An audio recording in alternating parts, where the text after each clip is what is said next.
Hi everyone, another interesting topic, class 10th biology, how do organisms reproduce. Organisms అనేవి అసలు reproduce అనేది ఎలా చేస్తున్నాయి అనే దానికోసం ఈ చాప్టర్ మనం తెలుసుకుందాం. Before we discuss the mechanism by which organisms reproduce, let us ask a more basic questions. Organisms reproduce గురించి తెలుసుకునే ముందు వై డూ ఆర్గానిజమ్స్ రీప్రొడ్యూస్ అనే దానికోసం ఫస్ట్ తెలుసుకుందాం. After all, reproduction is not necessary to maintain the life of an individual organisms. Unlike the essential life processes such as nutrition, respiration, excretion, on the other hand, if an individual's organisms is going to create more individuals, a lot of its energy will be sent in the process. ఇక్కడ మనం చూసినట్లయితే why do organisms reproduce, organisms అసలు reproduce అనేది ఎలా చేస్తున్నాయి, ఎందుకు చేస్తున్నాయి అనే దానికోసం చూసినట్లయితే మనకి ఆర్గానిజమ్స్ రీప్రొడ్యూస్ చేయకుండా ఇండివిజువల్ ఆర్గానిజమ్స్ అనేవి మెయింటెనెన్స్ చేయొచ్చా, లైఫ్ మెయింటెనెన్స్ చేయొచ్చు. వాటి యొక్క లైఫ్ ప్రాసెస్లో మనకి న్యూట్రిషన్, రెస్పిరేషన్, ఎక్స్క్రిషన్ అనేది ఉంటే లైఫ్ అనేది ఆర్గానిజమ్స్ లీడ్ చేయొచ్చు అనమాట. ఇక్కడ మనకి వీటిలో న్యూట్రిషన్ లేకపోయినా, రెస్పిరేషన్ లేకపోయినా, ఎక్స్క్రిషన్ లేకపోయినా, ఇందులో ఏ లైఫ్ ప్రాసెస్ లేకపోయినా మనకి లైఫ్ అనేది లీడ్ చేయడం అనేది ఇండివిజువల్ ఆర్గానిజమ్స్ కష్టం అనమాట. కానీ ఇవన్నీ ఉండి రీప్రొడ్యూస్ లేకుండా ఆర్గానిజమ్స్ అనేది లైఫ్ అనేది లీడ్ చేయొచ్చు అనమాట. ఇక్కడ మనకి చూసినట్లయితే మనకి రీప్రొడ్యూస్ చేయడం వల్ల ఇంకా లాట్ ఆఫ్ ఎనర్జీ అనేది ఖర్చు అవుతుంది అని చెప్తున్నారు. ఇక్కడ లాట్ ఆఫ్ ఎనర్జీ అనేది వేస్ట్ అవుతుంది. కానీ రీప్రొడ్యూస్ చేయకుండా మనం ఈ లైఫ్ ప్రాసెస్ అయిన న్యూట్రిషన్ ఉండాలి, రెస్పిరేషన్ ఉండాలి, ఎక్స్క్రిషన్ ఉండాలి, వీటి ద్వారా మనం లైఫ్ అనేది లీడ్ చేయొచ్చు అంటే లీడ్ చేయొచ్చు. So why should an individual organisms waste energy on a process it does not need to stay alive? It would be interesting to discuss the possible answers in the classroom. ఇక్కడ మనకి ఒక individual organisms నుంచి more individual organisms form అవ్వాలి అంటే అక్కడ reproduction process అనేది జరగాలి. Reproduction process జరగాలి అంటే అక్కడ మనకి లాట్ ఆఫ్ ఎనర్జీ అనేది ఖర్చు అవుతుంది. ఇలా లాట్ ఆఫ్ ఎనర్జీని యూజ్ చేసి రీప్రొడక్షన్ చేయడం అనేది అవసరమా అనేది ఇక్కడ నార్మల్గా క్వశ్చన్ అడిగారు. What ever the answer to this questions, it is obviously that we notice organisms because they reproduce. If there were to be only one non-reproducing members of particular kind, it doubtful that.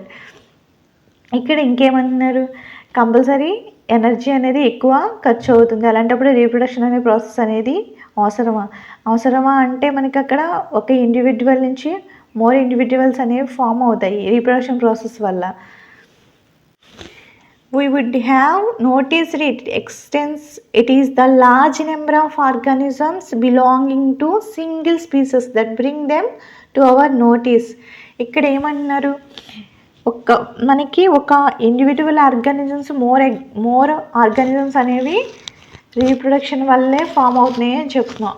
Next ఇంకా ఒకటి మనం notice చేసినట్లయితే ఒక species సంబంధించి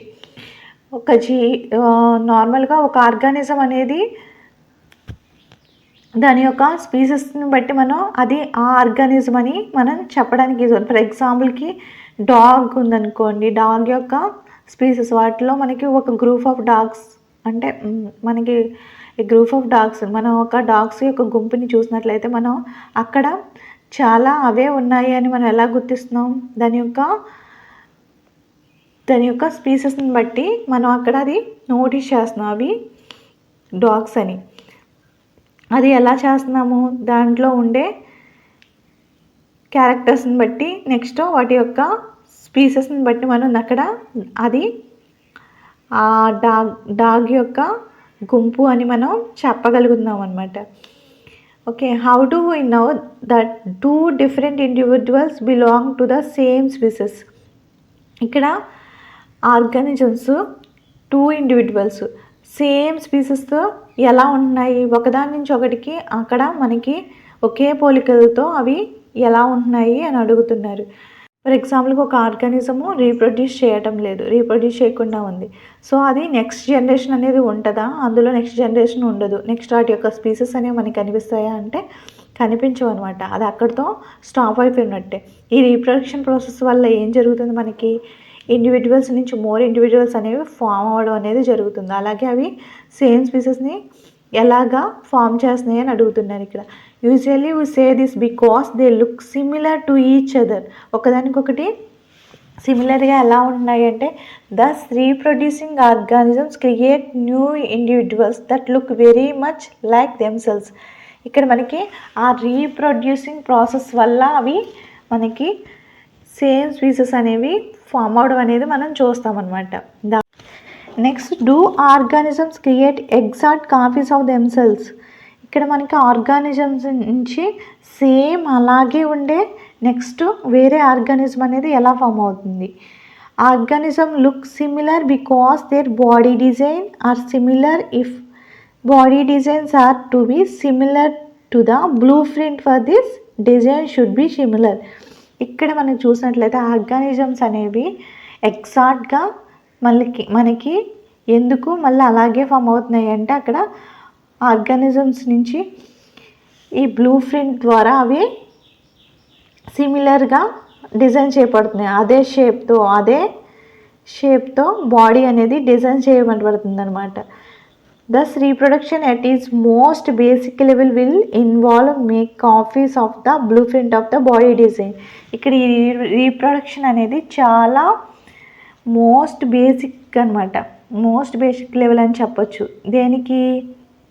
ఆర్గానిజమ్స్లో blueprint అంటే similar design అంటే ఒకదాని నుంచి ఎగ్జాక్ట్గా అదే కాపీ రావడం. ఫర్ ఎగ్జాంపుల్కి హ్యూమన్స్ నుంచి హ్యూమన్సే రావడం, అలాగే డాగ్స్ నుంచి డాగ్సే అనేది ఎగ్జాక్ట్గా ఆ బాడీ డిజైన్తోనే అవి ఎలా వస్తున్నాయి అంటే అక్కడ వాటి యొక్క కాపీస్ అనమాట. కాపీస్ వాటి యొక్క బ్లూ ప్రింట్ ద్వారా బాడీ డిజైన్ అనేది అలాగే వస్తుంది. ఓకే, ఇది ఎంత దేనివల్ల జరుగుతుంది అంటే రీప్రొడక్షన్. ఇందులో రీప్రొడక్షన్ వల్ల మాత్రమే ఈ ఒక్క ఆర్గానిజమ్స్ నుంచి ఇంకో ఆర్గానిజమ్స్గా same body shape, body design అనేది రావడం అనేది మనం చూస్తున్నాం. In class 9th, we learned the chromosomes in the nucleus of a cell contain information for inheritance. మనం క్లాస్ 9th చూసాము. ఏం చూసాము అంటే డిఎన్ఏ గురించి మనం క్లాస్ 9th మీరు చదువుకుని ఉన్నారు ఆల్రెడీ. డిఎన్ఏలో మనకి అక్కడ సెల్లో న్యూక్లియస్ ఉంటుంది, న్యూక్లియస్లో క్రోమోజోమ్స్ ఉంటాయి, క్రోమోజోమ్లో డిఎన్ఏ ఉంటుందని మనకి ఆల్రెడీ మీరు 9th క్లాస్లో చూసారు. The chromosomes in the nucleus of a cell contain information for inheritance of features from parent to next generation. ఇక్కడ మనకి సెల్లో ఉండే క్రోమోజోమ్స్, సెల్లో ఉండే న్యూక్లియస్లో ఉండే క్రోమోజోమ్స్లో ఉండే ఇన్ఫర్మేషన్, ఇన్హెరిటెన్స్ ఇన్ఫర్మేషన్ ద్వారా మనకి ఆ ఫీచర్స్ అనేవి ఇన్హెరిటెన్స్ ఫీచర్స్ అనేవి మనకి పేరెంట్ నుంచి నెక్స్ట్ జనరేషన్కి అనేది ఫామ్ అవుతున్నాయి అనమాట. In the form of DNA. ఎలా ఫామ్ అవుతున్నాయి అంటే డిఎన్ఏ రూపంలో మనకి ఒక జనరేషన్ నుంచి నెక్స్ట్ జనరేషన్కి అనేది ఫామ్ అవుతున్నాయి.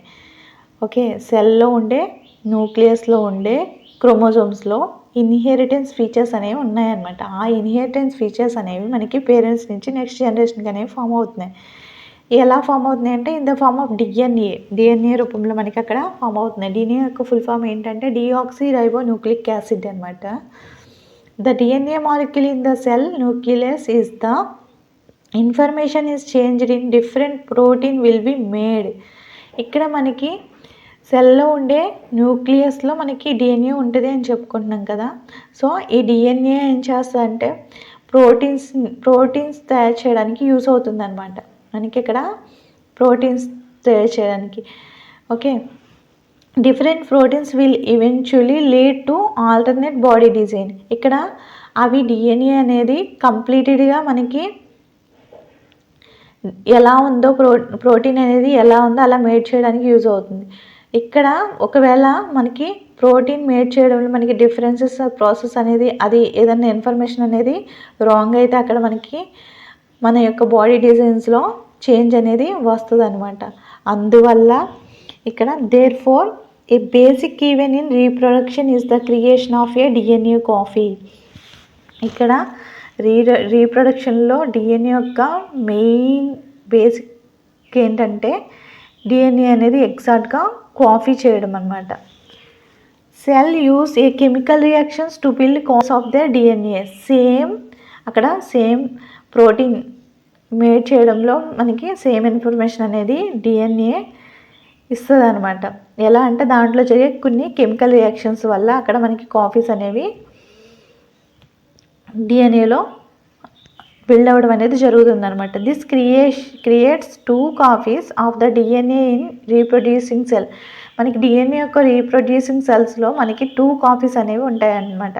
And then will be notice to be separated from each other. DNA copies అనేవి ఒకదానికొకటి సపరేట్ అవ్వడం జరుగుతుంది. However keeping 1 copy of DNA in original cell and simply pushing the other one out would not work because the copy pushed out would not have any organized cellular structure for maintaining life process. ఇక్కడ మనకి డిఎన్ఏలో 2 copies అనేవి form అయ్యాను. ఒకటి original, ఒకటి copy ఉంటుంది కదా. So ఈ coffee next another కాఫీని డిఎన్ఏలో ఉన్నదాన్ని pushing the other one out, ఒకదాన్ని బయటికి నెట్టివేయాలన్నా అక్కడ మనకి దానికి సంబంధించిన సెల్ స్ట్రక్చర్ అంటే దాన్ని మెయింటైన్ చేయడానికి అవసరమైన సెల్ స్ట్రక్చర్ అనేది అక్కడ ఉండదన్నమాట, లేదన్నమాట. అది ఒకవేళ సెల్ అవుట్ అంటే బయటికి ఆ సెల్లోంచి బయటికి పంపించిన అక్కడ ఆ డిఎన్ఏని మెయింటైన్ చేయడానికి లైఫ్ ప్రాసెస్ అవసరం కదా. ఈ లైఫ్ ప్రాసెస్ సంబంధించింది ఏది అక్కడ ఉంది. Therefore DNA copying is accompanied by the creations of additional cellular approaches. అక్కడ దానికి అది కొత్తగా సెల్యులర్ అప్రోచెస్ని క్రియేట్ చేసుకుంటుంది అనమాట. And then the DNA copies separate each with it own cellular approaches effectively cell divided to give a rise to 2 cells. ఇప్పుడు మనకి DNA original కాకుండా కాపీ నుంచి మనకి 2 cells అనేవి ఫామ్ అయ్యాయి కదా. ఈ 2 cells అనేవి కంపల్సరీ మనకి ఒరిజినల్ లాగా ఉంటాయంటే అందులో మనకి కొన్ని రకాల వేరియేషన్స్ అనేవి ఫామ్ అవుతాయి అనమాట. ఈ వేరియేషన్స్ వల్ల మనకి యూజ్ ఏంటి అని చూసినట్లయితే ద ఇంపార్టెంట్ ఆఫ్ వేరియేషన్స్ వల్ల ఇంపార్టెంట్ ఏంటని చూస్తే the genetic variations are very important. ఈ జెనెటిక్ వేరియేషన్స్ అనేవి చాలా ఇంపార్టెంట్ అంటున్నారు for the adaptation to changing environment. ఇవి దేనికి చేంజింగ్ ఎన్విరాన్మెంట్ చేంజ్ అవ్వడం అప్పుడు ఈ జెనెటిక్ వేరియేషన్స్ అనేవి మనకి చాలా యూస్ఫుల్ అనమాట. Next variations help the organisms to survive. ఈ వేరియేషన్స్ ఏంటంటే ఆర్గానిజమ్స్ సర్వైవ్ అవ్వడానికి యూజ్ అవుతాయి అనమాట. అలాగే ఎన్విరాన్మెంట్ చేంజ్ అయినప్పుడు కూడా ఇవి వాటిని తట్టుకోవడానికి ఆర్గానిజమ్స్ తట్టుకోవడానికి వేరియేషన్స్ అనేవి యూజ్ అవుతాయి అనమాట. Next reproduction is therefore linked to the stability of population of species. ఈ రీప్రొడక్షన్ మనకి దేనికి యూజ్ అవుతుందంటే పాపులేషన్ అనేది స్టెబిలిటీగా ఉండడానికి, అలాగే స్పీసెస్ అనేవి ఉండడానికి. ఒకవేళ ఈ రీప్రొడక్షన్ ప్రాసెస్ లేకపోతే మనకి పాపులేషన్ అనేది డిక్రీజ్ అయిపోతుంది, అలాగే స్పీసెస్ అనేవి మనకి ఎక్స్టెండ్ అయిపోతాయి అన్నమాట.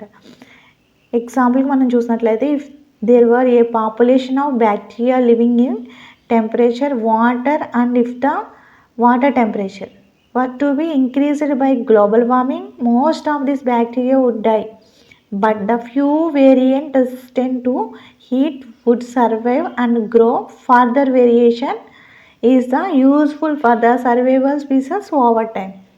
ఎగ్జాంపుల్ మనం చూసినట్లయితే ఇక్కడ బ్యాక్టీరియా అనేది వాటర్లో మనకి జీవిస్తూ ఉంది. అయితే మనకి అక్కడ బ్యాక్టీరియా అనేది వాటర్లో జీవిస్తూ ఉంది. వాటర్ టెంపరేచర్ మనకి కొంచెం కూల్గానే ఉంటుంది కదా. సో సడన్గా ఏమైందంటే గ్లోబల్ వార్మింగ్ అనేది ఫామ్ అయ్యి గ్లోబల్ వార్మింగ్ వల్ల మనకి వాటర్ టెంపరేచర్ కూడా ఇంక్రీజ్ అయిపోతుంది కదా. సో ఈ గ్లోబల్ వార్మింగ్ వల్ల వాటర్ టెంపరేచర్ ఇంక్రీజ్ అవ్వడం వల్ల అందులో నివసించే బ్యాక్టీరియాస్ అనేవి ఆ వాటర్ టెంపరేచర్ అనేది ఇంక్రీజ్ అవ్వడం వల్ల అక్కడ హీట్ అనేది ఫామ్ అయ్యి బ్యాక్టీరియాస్ అనేవి డై అవ్వడం జరిగింది అనమాట, అంటే చనిపోయామని. బట్ ద ఫ్యూ వేరియంట్స్, అందులో కొత్తగా పుట్టిన బ్యాక్టీరియాస్ ఉంటాయి కదా. సో అవి న్యూ వేరియంట్స్ ఏం చేశాయంటే ఆ హీట్ని రెసిస్టెన్స్ చేసి అక్కడ సర్వే అవ్వగల ఎబిలిటీ అనేది ఆ బ్యాక్టీరియాస్కి అంటే ఫ్యూ వేరియంట్స్కి అనేది ఉందన్నమాట. ఆ హీట్ని తట్టుకుని అవి అక్కడ ఉండగలిగాయి. అంటే ఇక్కడ మనకి ఈ వేరియేషన్స్ అనేవి యూస్ఫుల్ అవుతున్నాయి కదా, అవి వాటి యొక్క అంటే ఎన్విరాన్మెంట్లో అవి సర్వే అవ్వడానికి, నెక్స్ట్ వాటి స్పీసెస్ని వాడటం ఎక్కువ కాలం ఉంచుకోవడానికి కూడా మనకి ఈ వేరియేషన్స్ అనేవి యూస్ఫుల్ అవుతున్నాయి.